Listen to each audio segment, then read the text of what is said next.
Hello, Math 137 friends. Welcome to section 9.3. Today we're going to be adding and subtracting rational expressions. We're going to backpedal to our pre-algebra days and remind ourselves how we added fractions. In order to add fractions, the fractions have to have common denominators. So we would keep the common denominator and add the numerator. So hopefully that's ringing a bell. So if we had 3/7 and we added 2/7, well, we keep the common denominator of 7 and we would add the numerators. So 3/7 plus 2/7 would be 5/7. Sound familiar? All right, well, of course, it's not going to be that simple. What happens if we don't have common denominators? Well, our goal is to find, you can find any common denominator when you're adding rational expressions or fractions, but your goal is to find a least common denominator. So you might recognize here that hopefully that 14 is a multiple of 7, so the least common denominator would be 14. But let me just show you a little trick, which is going to be helpful when we start doing more problems. Whenever I have a problem and I don't have common denominators, I factor the denominator. 7 is itself, it's just 7 and 1, but notice 14 can be written as 7 times 2. And then I ask myself, what factor is the left denominator missing that the right has? Notice they both have the factor of 7, but the left denominator is missing the 2. So we need to introduce the 2 over into the left denominator. So I'm going to change 3/7 plus 3/14. I need a factor of 2 down here, but I can't just multiply the denominator by 2 because then I changed the value. Whoops, I lost my 1 over here. I changed the value of this fraction. It was 3/7, as is, it's 3/14, which we don't want, but we can multiply both the top and the bottom by 2, because by multiplying both the top and the bottom by 2, we're multiplying by the fraction by the equivalent of 1 and not changing its value. So again, I broke this denominator down into factors and said, well, they both have a 7. This one needs a 2. So I introduced the 2 in the denominator. I had to introduce it in the numerator to balance the fraction. And then we're going to get 6/14 plus 3/14. And my final answer would be 9/14. All right, so that's the idea I want you to keep in mind. I know that sounds like a lot of work, but for something that's simple, but that idea is going to be helpful when our problems become a little more difficult, all right? So be careful when you're subtracting. Subtracting follows the same rules as addition. We need to have common denominators. So if we wanted to do 3/7 minus 3/14, well, we would have 3/7 minus 3/14. And again, this is repetition, but it always helps to do things again. We're going to break the 14 down into 7 times 2 and say, oh, that's missing the factor of 2. So we're going to write this as 3/7 minus 3/14. We're going to introduce a factor of 2 here. And we have to introduce in the numerator, not to change the value of the fraction. So we're going to get 6/14 minus 3/14. And then that reduces, well, now we subtract the numerators, 6 minus 3/14, and we're right back at 3/14. And that's just a coincidence. But again, common denominators, you subtract the right numerator from the left numerator. All right, let's look at this guy. 3/4 plus 5/6. So you're thinking about multiples of 4 and multiples of 6 and thinking what they have in common, and you may have come up with the least common denominator or any common denominator. 12 is a common denominator, 24 is a common denominator. We would prefer to use 12 because it's the least common denominator, but let's go through the process that I went through in the previous example of looking at factors of the denominator. When we are adding 3/4 and 5/6, let's break the 4 down into its factors, 2 times 2, and then 6 down into its factors, 3 times 2. All right, so now we're going to ask ourselves, what is the left denominator missing that the right one has? Well, notice the left denominator has 2 2's, but it doesn't have the 3 that the right one has. So I'm going to take my 3/4 and I'm going to introduce this 3 right here that the right denominator has that the left one doesn't. So this one needs a factor of 3. So I'm going to put 3 over here and 3 over here. Now when I do my next fraction, I have 5/6. Well, now I have on the left denominator, I have a 3, a 2, and a 2. In the right denominator, I only have a 3 and a 2. So this guy needs a second 2 to be exactly the same as the left denominator. So I'm going to introduce the factor of 2, and we're going to do 5 times 2 over 6 times 2. So now that both the denominators have the same factors, 3, 2, and 2. And that's going to give me 9/12 plus 10/12. We're going to add those. We're going to get 19/12, and make sure you always look at your final answer. Can we simplify 19/12? Well, we can't, because 19 and 12 don't share any common factors. And we're done. All right, with the next example, you may see how that process can be nice when we're working with larger numbers. It may not be obvious to you what a common multiple of 30 or 18 is, especially the least common multiple. So I'm going to take my 11/30ths and my 5/18ths, and I'm going to completely factor both 30 and 18. So my two favorite numbers that I can multiply to get 30 are 6 times 5. 6 can be broken down further into 3 times 2 times 5. So that's as far as we go. This is called the prime factorization. So 30 breaks down to 3 times 2 times 5. 18, I'm going to do 6 times 3. But the 6 breaks down into 3 times 2 times 3. All right, so now we ask ourselves, what does the left denominator have that the right one doesn't? And what does the right one have that the left one doesn't? So when I look at my left denominator, I have a 3, a 2, and a 5. Here I have a 3, a 2, and a 3. So clearly, this guy's missing the 5. So we need to put the 5 on the top and the bottom. This guy now has, so my right denominator has 2 3s, a 2, and a 5. My left denominator has 1 3, a 2, and a 5. So to make them the same, I'm going to introduce the 3. So now they both have 2 3s, a 2, and a 5. 2 3s, a 2, and a 5. So that's a lot easier than looking through all the multiples of 30 and 18 to see what their least common denominator is. So my new numerator is 3 times 11, which is 33. My new denominator is 3 times 30, or 3 times 3 times 2 times 5, which is going to be 90. So the least common denominator of for the fractions with the denominators 30 and 18 is 90. My new numerator on the right side is going to be 25, and then 5 times 3 times 2 times 3, well, 5 times 18 is also 90. We add those together. 33 plus 25 is 58 over 90. Right, and we're going to simplify 58 over 90. If you notice, they both have a common factor of 2. They're both even. So 2 times 29 over 2 times 45. And if you're good at this, you're welcome to skip this step. So my final answer is going to be 29 over 45.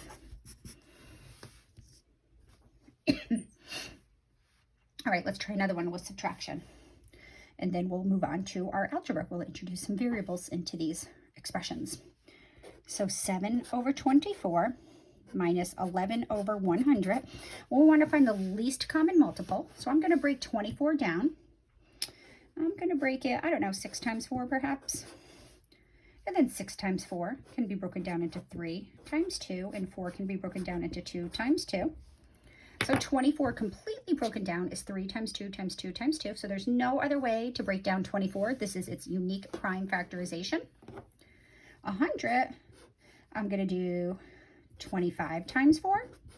You can pick any two numbers out when you multiply them to get 25. When you get your final breakdown, though, it will always turn out to be the same because the prime factorization of any number is unique. So 24 can be broken down into 3 times 2 times 2 times 2. 100 can be broken down into 5 times 5 times 2 times 2. So we have to ask ourselves, what does this denominator have that this one doesn't? And what does the right denominator have that the left one doesn't?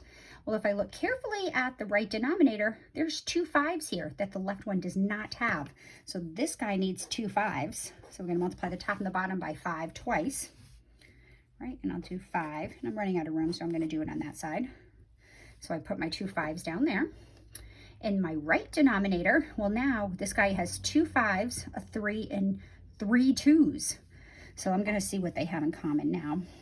We have 2 2s, so what we have left is this guy needs a 3 and a 2. So we're going to multiply the top and the bottom by 3 and 2. So now notice they both have 2 5s. They both have 3 2s.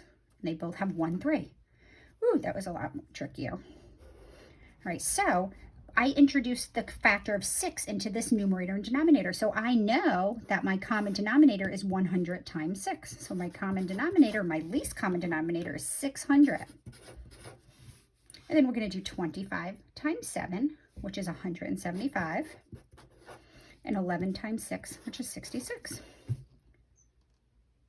So now we subtract 175 600ths minus 66 600ths, and we get 109 over 600. 175 minus 66 is 109. All right, well, that's enough with the pre-algebra stuff. Let's see what happens when we introduce variables. We want to keep this idea of breaking things down into factors in mind.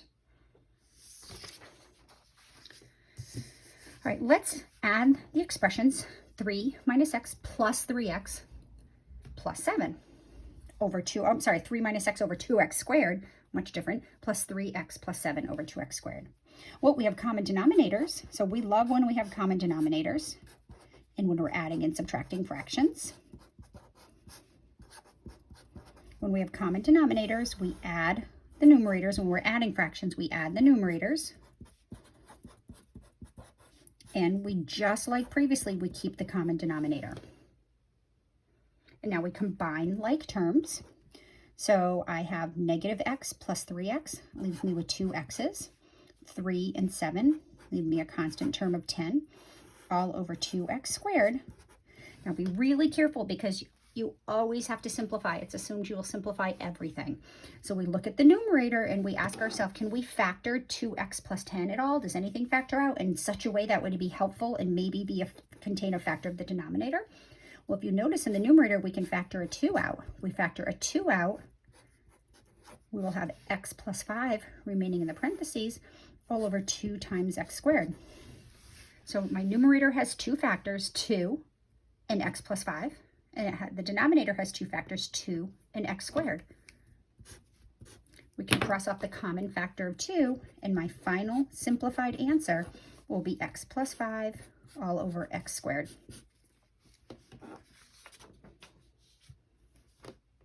All right, not too bad. Don't worry, it does get trickier and more challenging.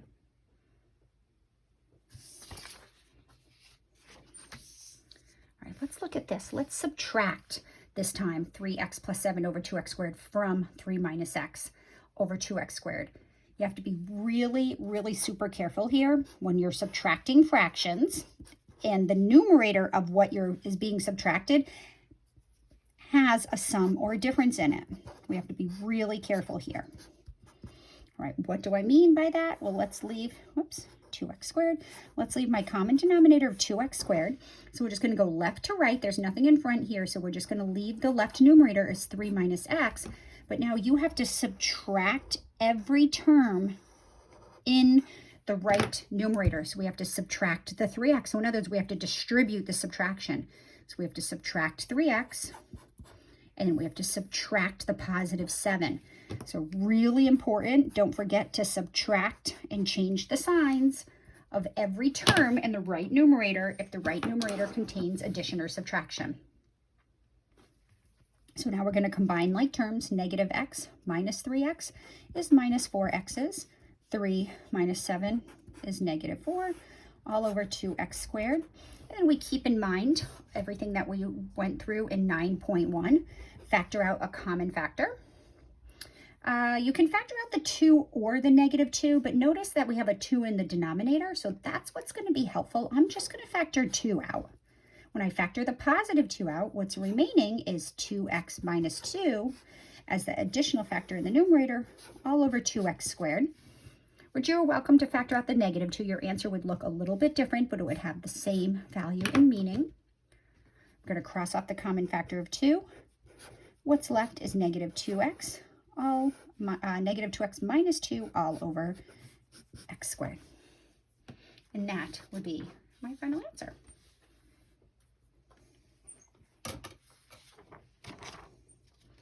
All right, let's try subtraction one more time with common denominators to help us practice simplifying our rational expressions. All right, so let's do 5 over y squared plus y minus 5 minus y over y squared plus y.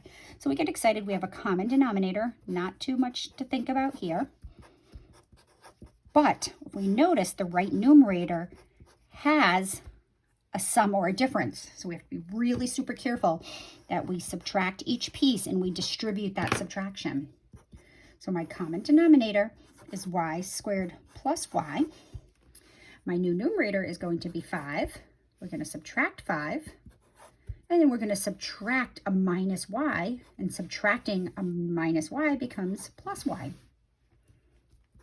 So now 5 minus 5 plus y. The simplified numerator is just y. My denominator was the common denominator, y squared plus y. Right, and now we're going to ask ourselves, can we simplify this at all? Well, hopefully you notice that y squared and y share a common factor of y. So I'm going to pull out the common factor of y. We're going to do y times y plus 1. And now this is really 1 plus y. We can make y look more like a factor by multiplying it by 1. Now we cross off the common factor of y, and my final result is 1 over y plus 1. Right. Careful, do not do this. If you have y over y squared plus y, one of the biggest mistakes I see students do is this. Don't do this. It is not true. No, no, no. It's not true. Like if you had 2 over 3 plus 2, would you just call that 1/3? No, you would not. So don't do it in algebra. Okay? You may, here, y is a term. You may not cross it off with that y in the numerator because it's a term here. What we did is pulled a y out of both terms in the denominator, created the factor of y, and crossed it out with the y in the numerator. All right, kids, now we're about to get wild and crazy. We're going to now look at adding and subtracting rational expressions where we do not have common denominators. If you think along the same lines that we did previously, we can really make this not too difficult. All right, when you don't have common denominators, break this up into factors. This is just x times x, right? And this is just 3 times x, and it's a little overkill. Then you ask yourself, what is the left denominator missing that the right one has? Well, the right one has a 3 and the left one doesn't. So we need to introduce the factor of 3 into this numerator and the denominator. Now we look over at the right denominator. What is the right denominator missing that the left one has? Well, the left one has 3 factors, 3x and x. The right one only has 2, so it's missing that second factor of x. So the common denominator is 3 times x, which is 3x squared. So now I'm going to make this look nice. My common denominator is 3x squared. My right numerator is 5 times x. And then be careful here because it's 3 times that entire numerator. So make sure you multiply 3 by each piece. You distribute the 3. My new left numerator is 3x plus 6. So now I have common denominators. I can add the numerators and keep the common denominator. And now we're going to simplify this guy up. So we can do 8x plus 6 all over 3x squared. Now notice we can factor a 2 out of the numerator, but if factoring the 2 out of the numerator isn't going to help us to cancel anything with the denominator, we typically don't do it. So if I factored the 2 out, we can't cancel it with anything in the denominator, so there's no point in factoring the numerator because it won't help us. There's no factor of 2 in the denominator, so we're just going to leave it like that.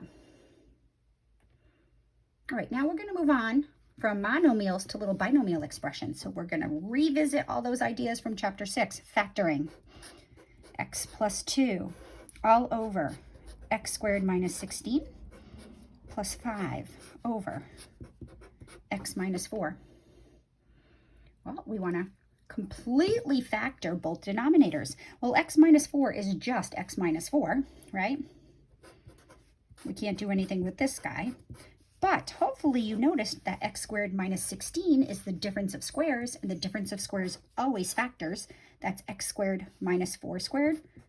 So it's x minus 4 times x plus 4. So my left denominator has two factors. X minus 4 is the first one, and x plus 4 is the second. My right denominator has the only factor, x minus 4. So this right denominator is missing this additional factor of x plus 4. But if I add it to the denominator, I have to add it to the numerator to maintain the balance. So let's clean this up a little bit. Right, this is going to be x plus 2, we didn't change that at all over x minus 4 times x plus 4 plus 5x plus 20 all over x minus 4 times x plus 4. Whoops, I sort of squished that off and I just wrote on my desk. Now we're going to add our numerators, x plus 2 plus 5x plus 20. Now we typically leave denominators factored. Just kind of one of those things. We leave denominators factored because after we simplify the numerator, we're going to see if we can factor the numerator all to cancel out with any factors in the denominator. So x plus 5x is 6x's, and then 2 plus 20 is 22, all over x minus 4, x plus 4.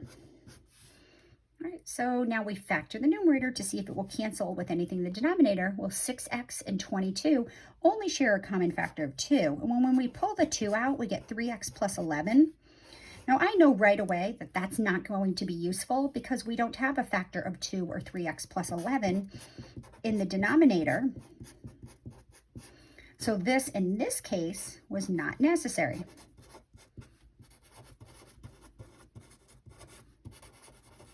Factoring the 2 out of the numerator did not produce a factor that was already present in the denominator. So we can't cancel anything out. So either answer is okay. So I'm going to do both of these. I like this guy better, the one on top. So either answer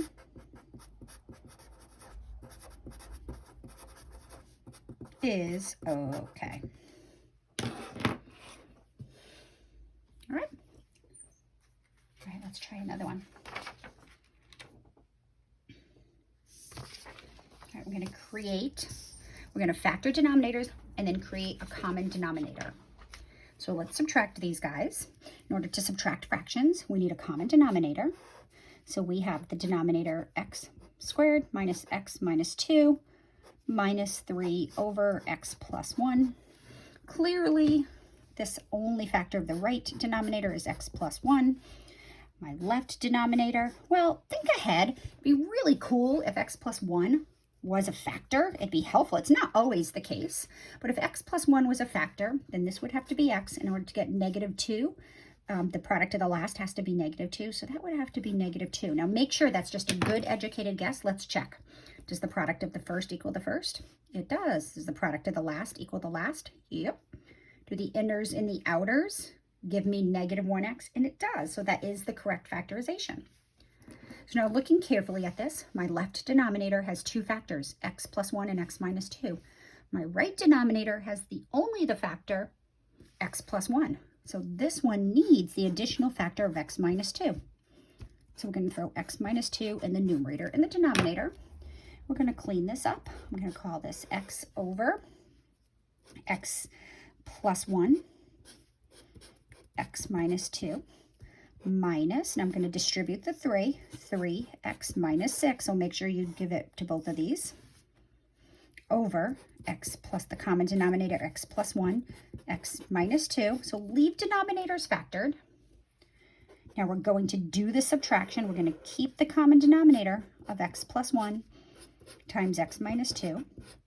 And now be really careful here again. Make sure when you do the subtraction that you distribute and you subtract every term in the right numerator. So it's going to be x minus 3x minus negative 6 will become plus 6. We clean this up, we get negative 2x plus 6 all over x plus 1, x minus 2. All right, and then I'm going to factor the numerator. I'll take out the negative 2. If I take out negative 2, what would be left in the parentheses? Well, negative 2 from here would be just x. Negative 2 from positive 6 would leave me with negative 3. And my common denominator is x plus 2, x minus 1. Now notice pulling out the negative 2 didn't help. Either of these answers are both acceptable. Pulling the negative 2 out didn't help at all. So if you can think ahead and say, well, if I pull out negative 2, it's going to leave me with a factor of x minus 3, which isn't helpful. So you could just leave that answer. So both are acceptable.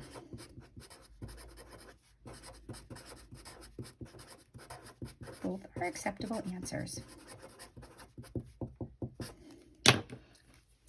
All right, let's just do a couple more. Ready? All right, let's look. We have negative 5 over x squared minus 3x minus 4 over 8 over x squared minus 16. So negative 5 all over x squared minus 3x minus 4 plus 8 over x squared minus 16. All right, so we're going to factor our denominators. My left denominator factors nicely, and 99.99% of the time in this class, in this section, your denominators will all factor nicely. So keep that in mind. X and x, what two numbers can I multiply to get negative 4, but add to get negative 3? How about negative 4 and positive 1? You can check, but I'm pretty sure that's it. And here we have the difference of squares. This is x squared minus 4 squared. So we're x minus 4, x plus 4. So my left fraction has the denominator's factors are x minus 4 and x plus 1. The right fraction's factors in the denominator are x minus 4 and x plus 4. So looking carefully at the left denominator, it's missing the x plus 4 that the right denominator has. So I'm going to introduce x plus 4 over here, but make sure you do it on top too, because when you add a factor to the denominator, you have to multiply the numerator by the same factor. Likewise over here, so now my left denominator has an x minus 4 and an x plus 4, but the left denominator has 3 factors. This one is missing the factor of x plus 1. So I'm going to introduce the x plus 1. All right, now we're going to clean this all up. We're going to distribute the negative 5, so we distribute numerators. Keep denominators factored. Do not multiply this mess out. Plus, my new right numerator is going to be 8x plus 8. Leave your denominators factored. I'm just going to rearrange the multiplication in the right denominator, though, because we can switch the order in which we multiply just to make it match the left denominator. So I'm going to do x minus 4, x plus 1, and then the last factor to be x plus 4, just to make it more visually pleasing. Now, we like when we add fractions, because now we're just going to add across. This is going to be negative 5x minus 20 plus 8x plus 8 all over x minus 4, x plus 1 times x plus 4. All right, we're going to clean it up by adding like terms in the numerator, leaving the denominator factored. We distribute in the numerator, combine like terms, leave the denominator factored. Leave this as x minus 4, x plus 1, x plus 4. And negative 5 x's and 8 x's is going to give me 3 x's. Minus 20 and plus 8 is going to give me minus 12. Now we're going to factor the numerator and see if it will help us. Notice 3x and 12 have a common factor of 3. So we pull that out and we get x. Ooh, this time it helped us. Check that out. By factoring the 3 out, we created a factor of x minus 4 in the numerator. So now we can cancel out this common factor of x minus 4. And my final answer is just going to be the 3 remaining in the numerator and x plus 1 times x plus 4 in the denominator. do not bother distributing denominators. We can leave denominators factored. We distribute and combine like terms in the numerator. I think I got two more problems for you. All right. Ready? 2x over 3 minus x over x minus 3. Now, hopefully you're saying, oh, I have seen this before. 2x over 3 minus x over x minus 3. Now, these look like completely different factors, but if you notice, the left denominator is just the right denominator reversed. The subtraction is reversed. This would be perfect if this denominator was x minus 3 instead of 3 minus x. But remember, we can switch the order in which we subtract by factoring out a -1. So I am going to factor the -1 out of this guy because I like my x's first. So I'm going to rewrite this as -1 times x minus 3. Remember the polynomial's opposite property? This is just the factor x minus 3. So by factoring out the -1, I created a common factor, although this guy has a -1 that this one doesn't. So what I'm going to do is multiply the top and the bottom of this by -1. So my common denominator is -1 times x minus 3. So let's clean that up. My numerator is going to be 2x all over -1 times x minus 3 minus, well, x times -1 is going to be -x in that numerator, all over -1 times x minus 3. All right, now let's subtract. We're going to keep our common denominator of -1 times x minus 3. 2x minus -x becomes 2x minus -x becomes 2x plus x all over -1 times x minus 3, which is going to give me 3x's all over -1 times x minus 3, which is an acceptable answer, but I don't know, I don't think I like that -1 times x minus 3 in the denominator, so I am going to reverse the polynomial's opposite property, and -1 times x minus 3 is just 3 minus x. I think that is much prettier looking. All right, I got one more for you, okay?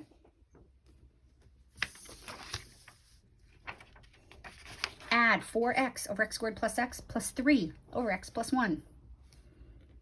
All right, so 4x over x squared plus x plus 3 over x plus 1. So notice my right denominator is very simple, just x plus 1. Don't forget the very beginning of our chapter 6, when we just talked about pulling out greatest common factors, we can just pull out the factor of x. We pull x out, this factors nicely into x times x plus 1. Well, here they have the same factor of x plus 1. This guy's just missing the x. So we introduce the x into the numerator and the denominator, and then we get 4 over x times x plus 1 plus 3 x's all over x times x plus 1. Whoops, I lost the x. Don't do that. 4x, right? Add those together. We get 7x over x times x plus 1. Now the numerator has a factor of 7 and a factor of x. The denominator has a factor of x and a factor of x plus 1. Cross off that common factor of x, and we are left with 7 over x plus 1. All right, so lots of practice. You want to be really good at this, especially before we move on to the next section. All right, so practice, practice. See you in 9.6.